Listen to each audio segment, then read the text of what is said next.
freemmmostation.com.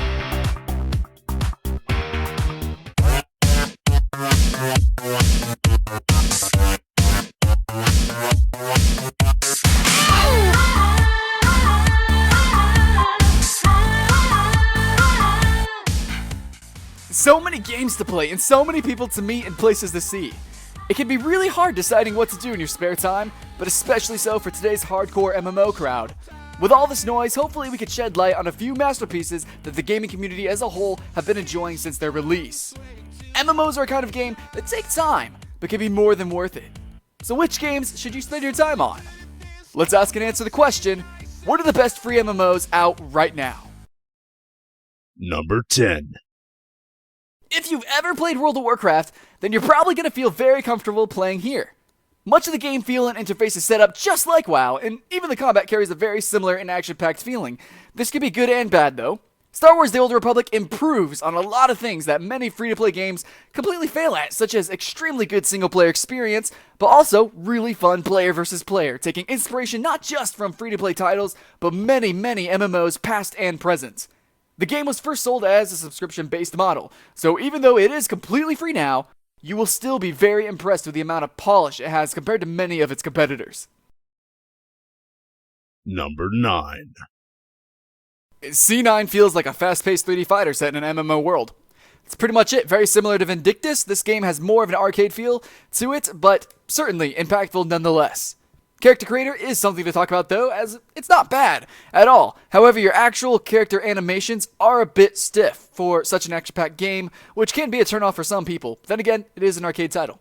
This game will have players cooperating to demolish dungeons, bosses, or just a big part of the game also seems to be the competitive arenas, the PvP. What makes this game great is the end game, where the dungeons and PvP both ramp up in complexity, variety, and difficulty. Number 8. This game has such a unique feel that it's easy to get lost playing this brawler MMO. The anime inspiration actually shines through here, and very well, even though it focuses on the cuter aspects, the game actually has a ton of ferocity. Elsword Online plays in 2 dimensions, which can be strange to some people, a little bit awkward, but it makes this game a very unique contender in the market. Playing with a few friends is really how you should go about it. Bring them out and just enjoy the true nature of Elsword, which is its brawler nature, and just have a ton of fun. Number 7. Age of Wushu is a different kind of MMO. If you've ever enjoyed RuneScape or other RPGs that did not necessarily focus on the fighting or the combat, this game will be intriguing for you. It's a martial arts type of game that has a huge amount of social interaction within it. The combat is standstill, though there are mechanics in place to allow movement within battle, and the standstill combat, honestly, in this game is actually done very strategically. The game has a big world which can be discovered by double jumping and leaping from mountains and rooftops. The game has a slower pace, but it is definitely worth the time, especially if you can join a guild. Open world PvP and a wide variety of crafting are huge draws for players. Number 6. Hey, there's a game called Aeon, it's freaking cool. Alright, so Aeon has come a really long way from its subscription-based days. The character creator is just one of the best.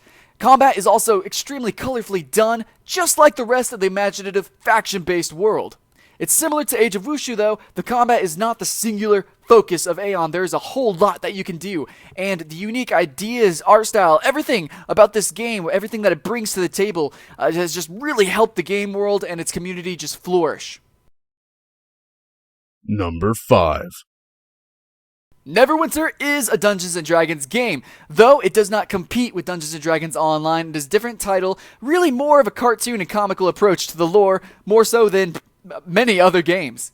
But while it is cartoon, it still does not lack action whatsoever. The game has challenging dungeons and even gives players, check this out, even gives players the ability to create their own dungeons. Player versus player is also fun to watch and play with the momentum-based combat as seen in games like Terra, where players, it's not standstill, but at the same time, it's not free roam or floaty. Neverwinter has crafting and unique skills between the classes that allow players to feel important in any party, similar to D&D Online. Though it does not directly compete with the game, it has a very very original take on just the fantasy lore, just Dungeons and Dragons. It's just very original for all the ideas. It has a nice twist of originality that I think everyone can enjoy, and that's why it has a number 5 slot. Number 4. Dragon's Nest is the definition of impact. The spells are huge, the bosses are horrifying, and the PvP is intense. Also, the story is actually not even bad. If you skip all the quest text, it's still possible to grasp the world and the plot easily with the cutscenes, and then there's just simple text with the tasks that you are given.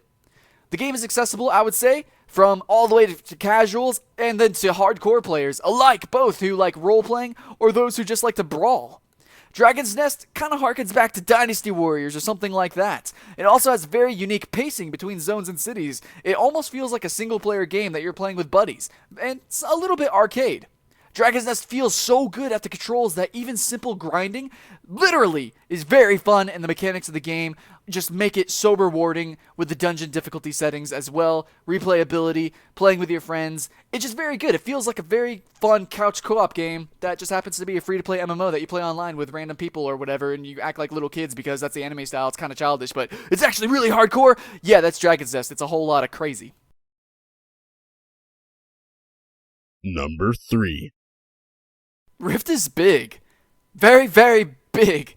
While not the most original, the game does have more depth to it than most MMOs now.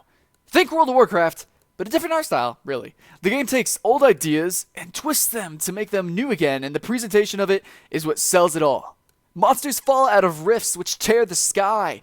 PvP is explosive and cunning all at once, and the story behind your character and your place in the world is a really cool idea. The class building is great, and both PvP and PvE is outrageously fun because of it. Rift gets our seal of approval for the constant updates and feedback from the developers, which really makes this MMO a living, breathing community. Number 2.